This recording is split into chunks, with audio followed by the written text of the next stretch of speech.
Boa noite a todos. Boa noite. Mais uma vez, uma alegria estarmos aqui para falarmos sobre a doutrina espírita. Hoje com o tema, como já foi até trazido a vocês através das redes sociais, perda de pessoas amadas e mortes prematuras. É um assunto delicado, complexo, mas que nós vamos procurar aqui trazer as orientações dos Espíritos sobre esse tema, fortalecendo em nós a questão da imortalidade, que a doutrina tem como princípio básico. E para darmos início, nós vamos fazer alguns questionamentos aqui, que certamente vão nos fazer refletir e perceber que em algum momento nós já fizemos esses questionamentos em alguma ocasião. Um momento de dor, de perda, certamente nós já nos perguntamos: por que uns jovens e saudáveis morrem cedo, enquanto outros, idosos e mal quebrados, vivem muito tempo? Esta é a primeira pergunta. Porque, embora tendo fé em Deus, as pessoas reagem negativamente à morte? Mesmo dentro da doutrina, é frequente haver essa reação negativa. Por que isso acontece? A terceira: será injusto chorar a ausência dos entes queridos que se foram? E este é um questionamento especialmente daqueles que seguem a doutrina. Será que eu posso chorar? Será que eu devo chorar? Como lidar com isso?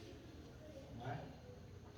E quarta e última dessas primeiras perguntas que nós fazemos: como conseguir consolação ante a perda de pessoas amadas?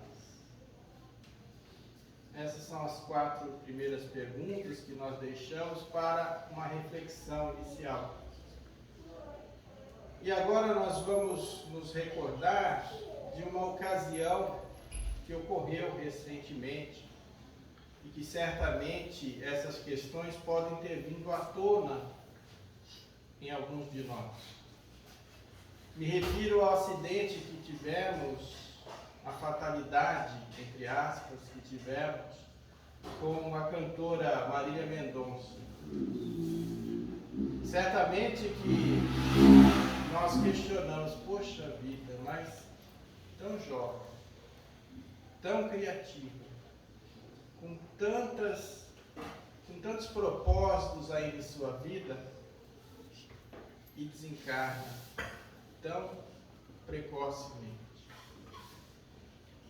E ainda mais, certamente os seus fãs, que não tenham essa noção da imortalidade que nós temos,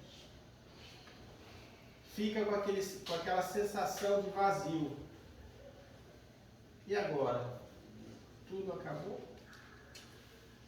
Isso é comum acontecer nas pessoas que não têm esse contato com a doutrina espírita que nós temos, posto que até em nós isso pode acontecer também.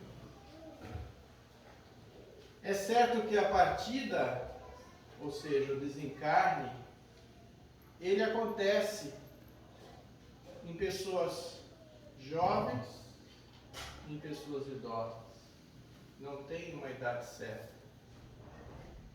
Existe uma programação de cada um de nós temos um tempo pré-definido antes de reencarnarmos no nosso planejamento, de acordo com as nossas necessidades. E também vemos pessoas desencarnarem doentes, que a gente até de certa forma já meio que se prepara, mas também pessoas saudáveis, que do nada, entre aspas sempre, né, desencarnam. Não é? O que nós vamos trazer hoje aqui está contido em 3 orientações espirituais. A primeira com Sansão, que é a base, que está no Evangelho segundo o Espiritismo, no capítulo 5, no item 21. Exatamente o tema dessa palestra. Perda de pessoas amadas e mortes prematuras. Ele escreveu essa mensagem em 1863. E depois nós teremos também uma confirmação desse conteúdo através de Leon Denis, que foi aí um contemporâneo de Kardec, que também tem papel muito importante dentro da doutrina espírita. E, para finalizar, dos espíritos que compõem a doutrina, Emmanuel. E em seguida, fechando todo esse conteúdo, nós traremos aí uma mensagem de uma carta consoladora, que vai nos elucidar ponto a ponto daquilo que nós falaremos aqui, da teoria que esses espíritos vão nos trazer. Sansão, em sua mensagem, diz assim: quando a morte ceifa nas vossas famílias, arrebatando os mais moços antes dos velhos, costumais dizer: Deus não é justo. Deus não é justo. Então ele sabe que é esse o nosso primeiro impacto, esse o nosso primeiro pensamento. Por quê? Porque sacrifica um que está forte e tem grande futuro e deixa aqui aqueles que já estão no seu final, teoricamente, né? No seu final de vida. Despedaça, ele diz, o coração de uma mãe, porque nós sabemos que nessas ocasiões aquele espírito que mais sofre é o coração de uma mãe. Né? E ele fala o quê? Para nós pensarmos de forma elevada, saindo desta posição terra a terra, ou seja, nessa compreensão ainda muito material, e percebendo de uma forma um pouco maior. Porque ele vem nos falar que o bem muitas vezes está onde a gente julga ver o mal. Então aquilo que a gente fala, puxa, mas isso é terrível para nós, é justamente ali que está o bem maior. Por quê? É a justiça divina. A gente está fazendo essa análise percebendo a nossa justiça, a justiça humana. E aquela teoria de que os mais novos partem depois dos mais velhos.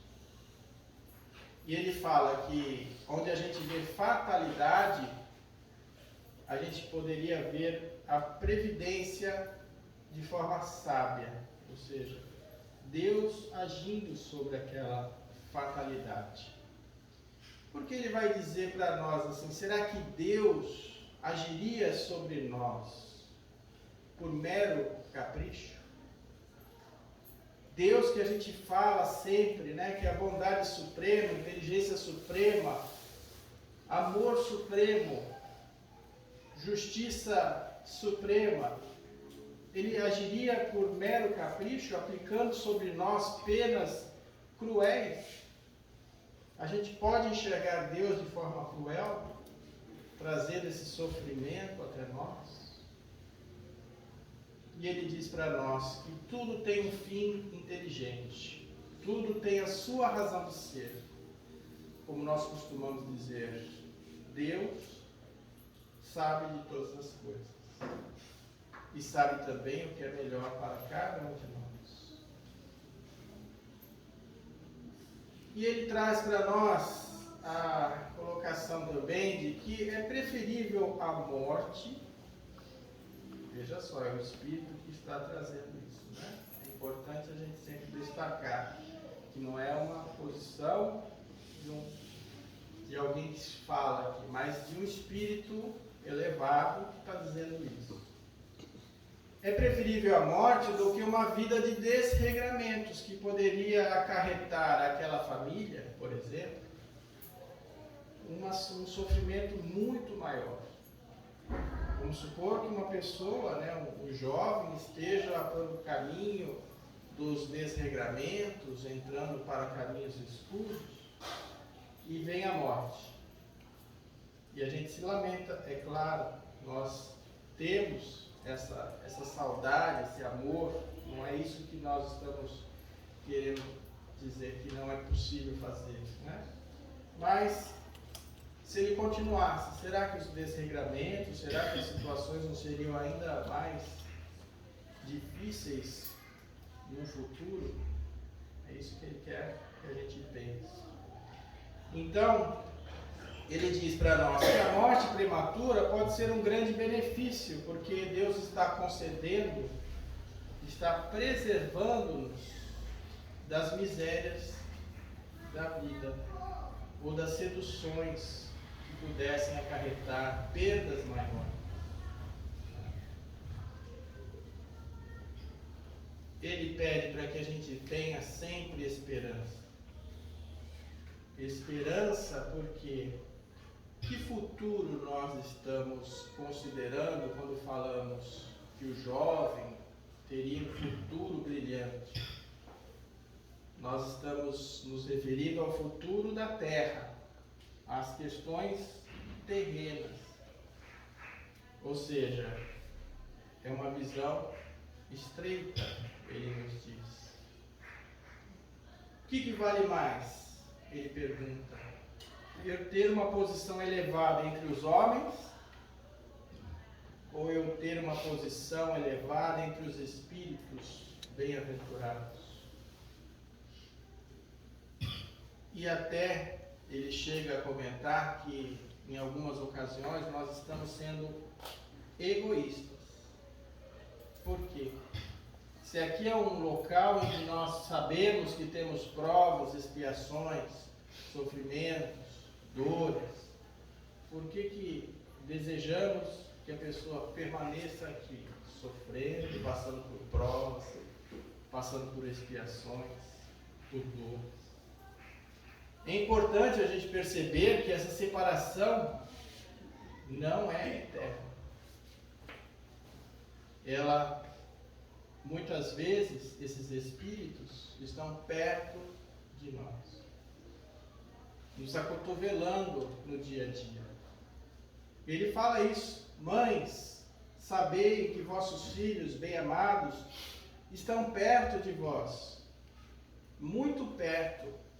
Seus corpos fluídicos vos envolvem, seus pensamentos vos protegem. A lembrança que deles guardais os transporta de alegria. Mas também, quando ele diz, quando a gente tem a dor desarrazoada, o que é uma dor desarrazoada? É fora da razão, é um extremo, sem muita razão, sem muita lógica. Isso também os aflige. E aí, também para eles, traz uma grande dificuldade, porque somam as aflições que eles eventualmente tenham no plano espiritual às nossas. E aí sim a gente pode trazer algum tipo de sofrimento a eles. Ele fala para a gente pedir a Deus sempre, quando tiver uma situação difícil, pedindo sempre por esses irmãos, porque certamente nós teremos fortes consolações. Eis a palavra de Samson. Eu fiz uma resumida, Lógico que o conteúdo que ele nos traz é bem maior. Eu recomendo que vocês leiam em casa depois. Agora vamos falar sobre Leon Denis, que também vai falar para nós sobre esse tema no livro Depois da Morte, num capítulo chamado As Provas e a Morte, onde ele traz para nós que a partir do momento que a gente aprende, que a gente estuda, como aqui nesta casa ou em todas as outras que nós participamos, todos esses ensinos que nós recebemos da doutrina, aqui se reduz a ideia da morte? É a pergunta que ele nos faz. A morte não é mais que uma transformação, uma renovação, pois que nada perece. A morte é só aparente. O que morre? Essa forma exterior, esse corpo físico, essa matéria. Porque nós sabemos que além do túmulo, continuamos em plenitude. E tudo aquilo que a gente consegue carregar, e geralmente a gente pode perceber que pessoas que desencarnam, entre aspas, em morte prematura, ou seja, que desencarnam cedo, são pessoas que carregam esses bens. Quais são eles? Esses bens que são imperecíveis, onde os vermes e a ferrugem não consomem, nem os ladrões furtam. São as luzes, as aspirações, as virtudes, as nossas potências. Podem perceber que espíritos que logo nos deixam em tenridade, geralmente são espíritos de alguma forma que têm essas virtudes presentes. E eles levarão consigo, e lá certamente que viverão em plenitude. Leon Denis fala para nós darmos a Deus as teorias da questão do nada, dos castigos intermináveis, essas teologias que nós tivemos contato em alguma ocasião no nosso passado, porque geralmente nós saímos de uma outra religião para chegarmos ao Espiritismo, geralmente, né?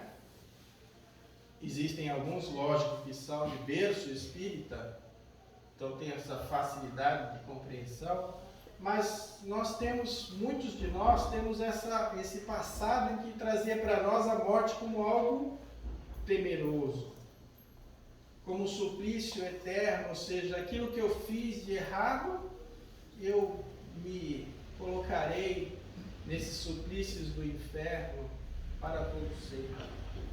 Então ele diz assim, diga adeus a isso. E traz para nós uma forma sempre poética. Leon Denis é muito poético. Logicamente que também aqui ele traria a sua forma agradável de tratar o tema. E ele pede para nós compararmos a uma borboleta que de asas multicores se despe dessa crisálida informe, esse invólucro repugnante, e como uma lagarta se arrasta pelo solo. Já vistes uma borboleta solta, ele diz, livre, voejar ao calor do sol, no meio do perfume das flores? Não há imagem mais fiel, ele diz, para o fenômeno da morte. Ou seja, nós viramos esta borboleta de asas multicores voando por aí. Este é Leon Denis. E ele reforça a questão do corpo humano, que volta ao laboratório da natureza, porque nós sabemos, nada se perde, nada se cria, tudo se transforma. E o nosso corpo espiritual, o nosso espírito, permanece e segue adiante nesta vida mais elevada.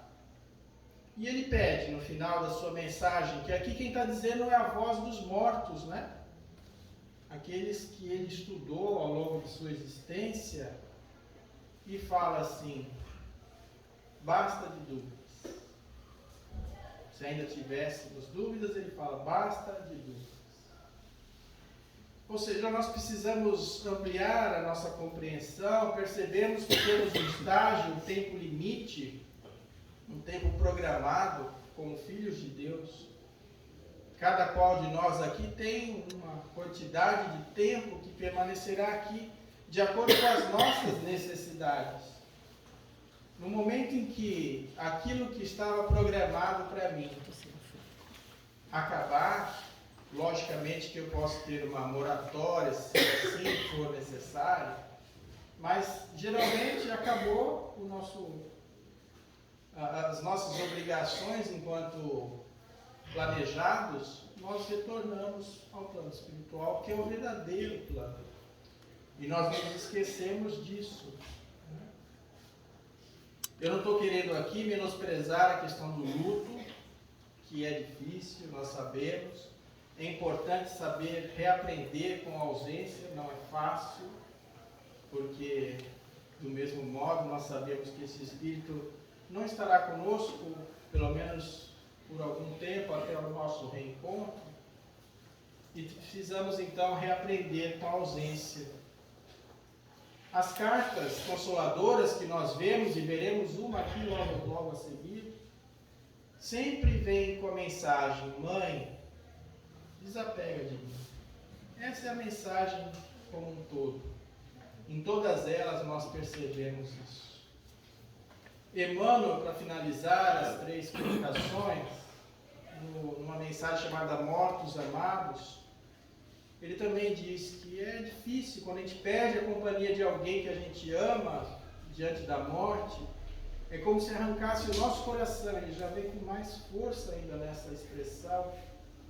É isso mesmo, né? Nós temos sorrisos que não teremos mais, nós não teremos mais a palavra que nós tínhamos todos os dias. Isso não é uma coisa simples de se resolver, não é? O que sobra muitas vezes é a lágrima, é o choro, né? E pergunta-se: por que comigo? Por que com a minha família? Não é? Isso ele sempre traz para nós, porque é uma indagação que a gente faz. O primeiro momento sempre é o de uma certa revolta. É lógico que nós espíritas temos aí um compromisso de evitarmos esse tipo de comportamento de revolta, né? Para passarmos então a um processo de acerenamento das nossas emoções. E é isso que ele pede para nós, que a gente acerene e ora, sempre que vir esse vazio no nosso coração, como saibas e como possas. Certamente, ele diz, nós seremos amparados, assim como os espíritos que se foram, e entendemos, ele diz, que a criatura está invisível, porque nós não conseguimos, hoje, ainda não temos essa capacidade, com exceção de alguns que são médiums, né, de percebermos os espíritos, mas eles estão aqui, presentes, eles não são de todo ausentes. Lógico que também nós temos que entender que os espíritos não estão lá apenas a bel prazer nosso, esperando por nos comunicar. Eles têm tarefas, têm atividades, também estudam, trabalham, se tratam conforme as necessidades de cada um.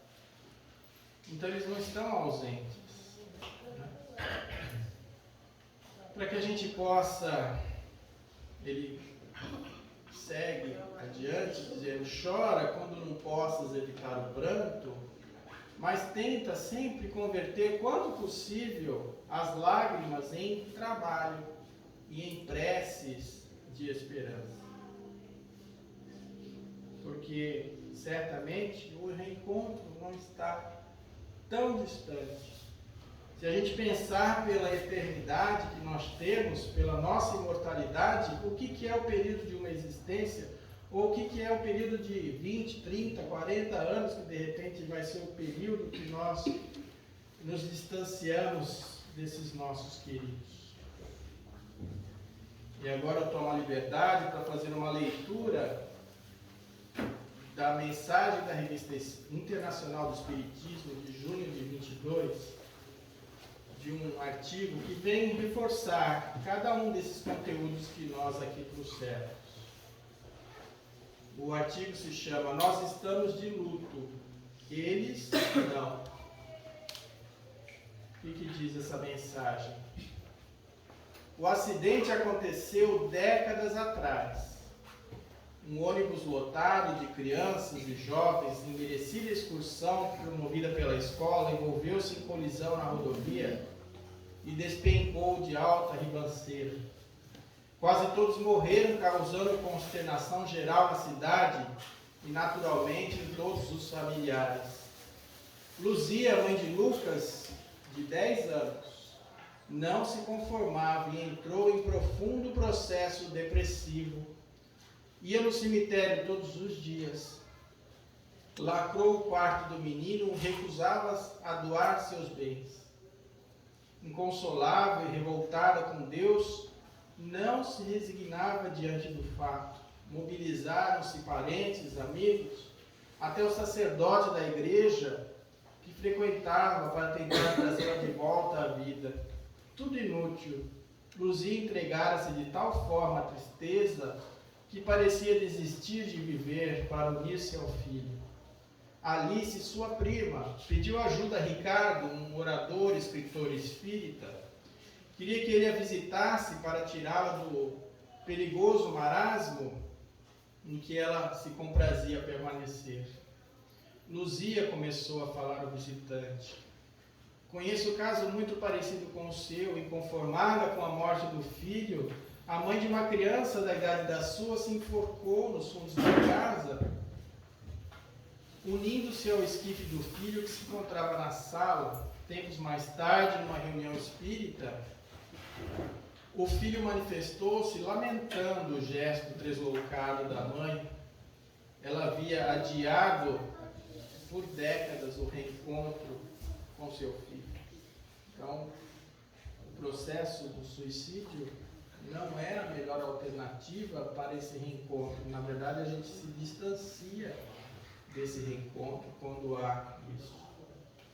E ela continua: não estou pensando em me matar, respondeu Luzia. Você está se matando, Luzia. Da mesma forma, está adiando o momento em que voltará a ver seu filho na espiritualidade.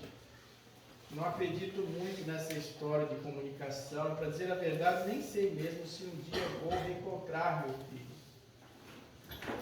Já ouviu falar de Chico Xavier? Perguntou o Ricardo. Alice já me falou dele. Acha que eu deveria visitá-lo, mesmo sem acreditar que ele possa dar notícias? Ricardo disse: nem todas as mães que procuram Chico obtêm respostas, mas para Deus nada é impossível. E mesmo que seja incrédula, saiba que os bons espíritos ajudam os que creem e os que não creem. Tudo depende do merecimento. Merecimento de ambos. A conversa parou por aí. Mesmo descrente, Luzia aceitou de bom grado a oração, o passe espírita ministrado por Ricardo. À sua saída, acompanhada da prima Alice, a mãe falou: desculpe a minha amargura, seu Ricardo, mas estou mesmo desesperada. Acha mesmo que eu deveria procurar o Chico? Se fosse comigo, eu iria orando daqui até Uberaba, na busca de alguma notícia de meu filho, disse Ricardo.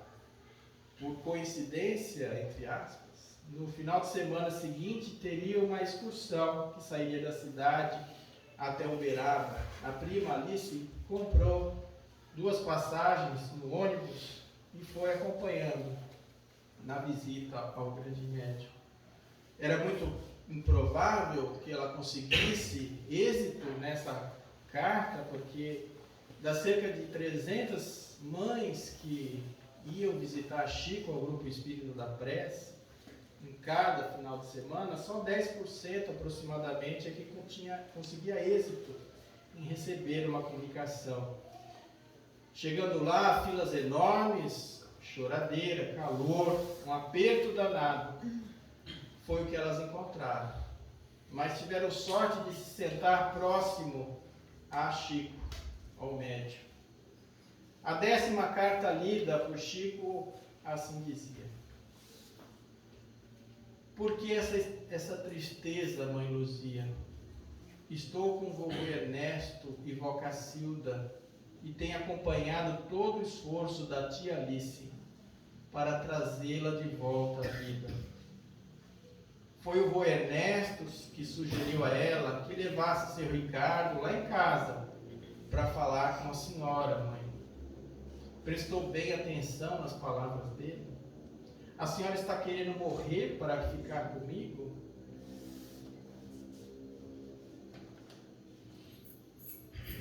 Péssima ideia, mãe.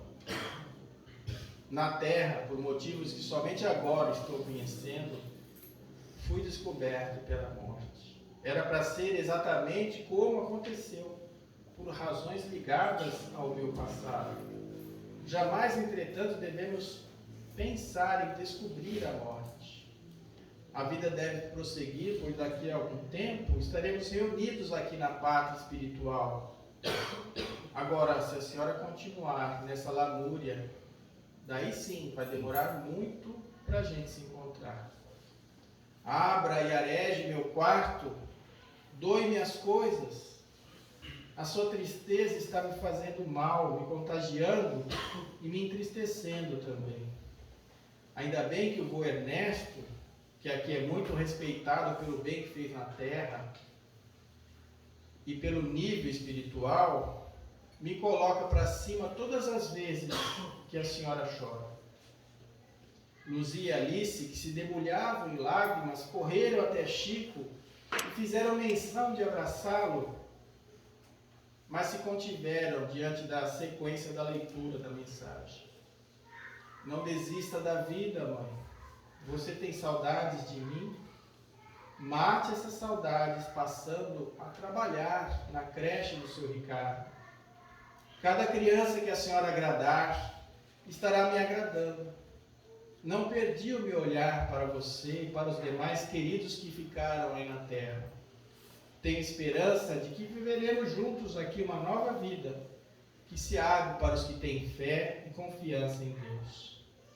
Luzia estava renovada, respirava agora longos haustos, não mais na toada do desespero, mas na pauta de uma suave brisa de esperança. Seguiria rigorosamente os conselhos do filho e tomaria todos os cuidados possíveis para não mais contagiá-lo com a sua tristeza.